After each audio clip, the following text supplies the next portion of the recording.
Corona की vaccine का इंतजार कौन नहीं कर रहा।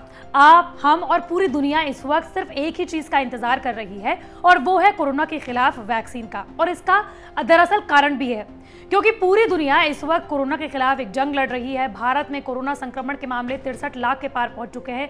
मरने वालों का आंकड़ा 98,000 के पार पहुंच चुका है। तो वहीं एक्टिव केसेस के बारे में बात करें तो भारत में अभी भी एक्टिव केस 9 लाख से 10 लाख के बीच में है।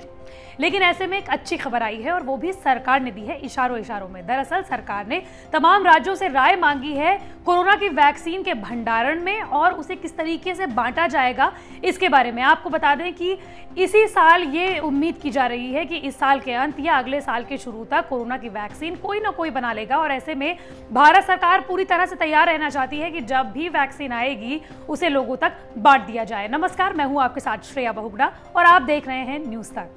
दरअसल केंद्र ने राज्य सरकारों से राय भी मांगी है और उन्हें इस बारे में जानकारी भी दी है नीति आयोग के साथ बैठक करने के बाद कि अगर दुनिया के किसी देश ने वैक्सीन बना ली या फिर भारत के ही किसी राज्य की किसी वैक्सीन निर्माता कंपनी ने वैक्सीन बना ली तो उसके बाद की क्या स्ट्रेटजी होनी चाहिए, किस तरीके से उसे देश के अलग अलग राज्यों के दूर दराज इलाकों में भेजा जाएगा। आपको बता दें कि भारत में राज्य, शहर, कस्बे, गाँव और उसके बाद छोटे छोटे इलाके बटे हुए हैं और वहां तक वैक्सीन को पहुंचाना एक बड़ी जिम्मेदारी भारत सरकार के लिए होनी चाहिए और इसके लिए उन्होंने तैयारी शुरू कर दी है। आपको बता दें कि हालांकि जून से ही केंद्र सरकार ने नीति आयोग और आईसीएमआर संस्था के साथ मिलकर इस पर स्ट्रेटजी बनाना शुरू कर दिया था और ये देखना शुरू कर दिया था कि किस तरह से, किन चरणों के साथ और किन किन आय वर्गों के साथ ये वैक्सीन जो है वो बांटी जाएगी। आपको ये भी बताते चले कि सरकार ये भी निर्धारित करेगी कि कौन सी आयु को सबसे पहले ये लगाना है, कौन से लोगों को ये सबसे पहले लगाना है। वैसे सरकार ने शुरू में ये बात बता ही दी थी कि जो कोरोना वॉरियर्स हैं, यानी कि जो फ्रंट लाइन वर्कर्स हैं, चाहे वो डॉक्टर्स हों या फिर नर्सेज हों या फिर वो लोग हों जो कि इस वक्त कोरोना के लिए सबसे बड़ी जंग लड़ रहे हैं, उन्हें ही सबसे पहले वैक्सीन लगा दी जाएगी। लेकिन इसके साथ साथ किस तरीके की सरकार स्ट्रेटजी करेगी, कौन कौन से वो इलाके होंगे, कौन कौन से वो शहर होंगे जहां पर वैक्सीन को सबसे पहले भेजा जाएगा और उसका भंडारण किस तरह से किया जाएगा, उसका रखरखाव किस तरीके से किया जाएगा, इस पर सरकार अभी से ही मंथन करना सरकार ने शुरू कर दिया है और इसके लिए राज्य सरकारों से भी उनकी राय मांगी है। लेकिन इससे पहले आपको ये बता देते हैं कि केंद्र सरकार ने राज्य सरकार से को जो चिट्ठी लिखी है उसमें आखिरकार कहा क्या है। कोरोना महामारी को रोकने के लिए इसके खिलाफ प्रभावशाली प्रतिरक्षा जरूरी है और इसके लिए वैक्सीन के भंडारण और रखरखाव की क्षमता भी उतनी ही जरूरी है।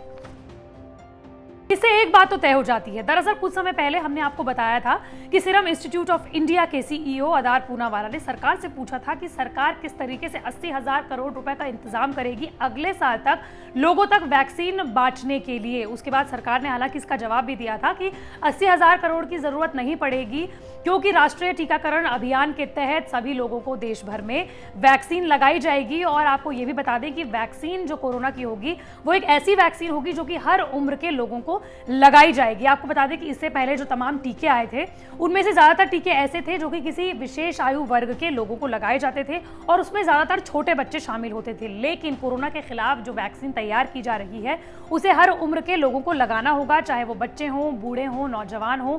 और इसीलिए सरकार ये तय कर रही है कि किस तरीके से राष्ट्रीय टीकाकरण मिशन के तहत सभी लोगों को, सभी आयु वर्गों के लोगों को और इसके साथ साथ गांव के, देहात के लोगों को भी राष्ट्रीय टीकाकरण अभियान में शामिल किया जाएगा। लेकिन एक बात तो इसे तय मानी जा रही है कि जल्द ही भारत में कोरोना की वैक्सीन बना ली जाएगी। लेकिन वो कौन सी कोरोना के कैंडिडेट की वैक्सीन होगी जो कि इस वक्त सबसे पहले भारत में वैक्सीन को तैयार करके लोगों के बीच पहुंचाएगी, तो वो भी आप जान लीजिए।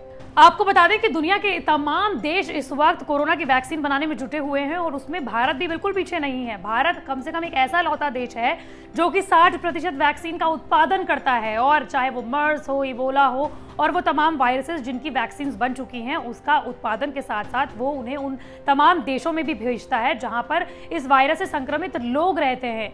आपको ये भी बता दें कि वैक्सीन निर्माता कंपनियां जो हैं वो भी इस वक्त भारत के अलग अलग राज्यों में तकरीबन 3 3 ऐसी वैक्सीन कैंडिडेट हैं जो कि अपने अलग अलग फेजेस के ट्रायल में पहुंची हुई हैं। वो कौन कौन सी हैं? दरअसल भारत बायोटेक के बारे में हम आपके लिए कल ही एक खबर लेकर आए थे, जहां पर गवर्नर जो है तेलंगाना की, उन्होंने भी ये कहा था कि शायद जल्द ही भारत को हैदराबाद से पहली वैक्सीन मिल जाए।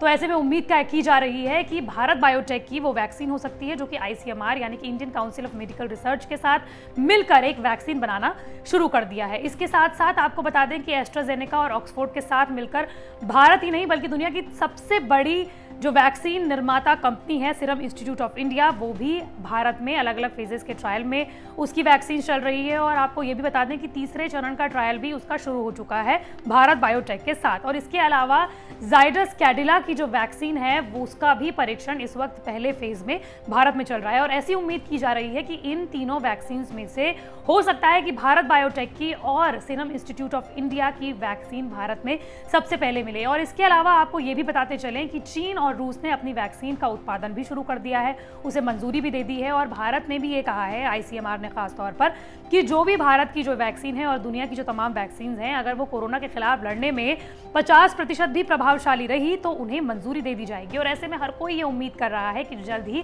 भारत को उसकी अपनी स्वदेशी वैक्सीन मिल जाएगी। और यही वजह है कि केंद्र सरकार ने राज्य सरकारों को तैयारी करने के लिए खास तौर पर कहा है। मंडे टू फ्राइडे में इसी तरह की वीडियो आप तक लाती रहूंगी। अगर आप भी किसी टॉपिक के बारे में जानना चाहते हैं तो कमेंट बॉक्स पर जरूर बताएं।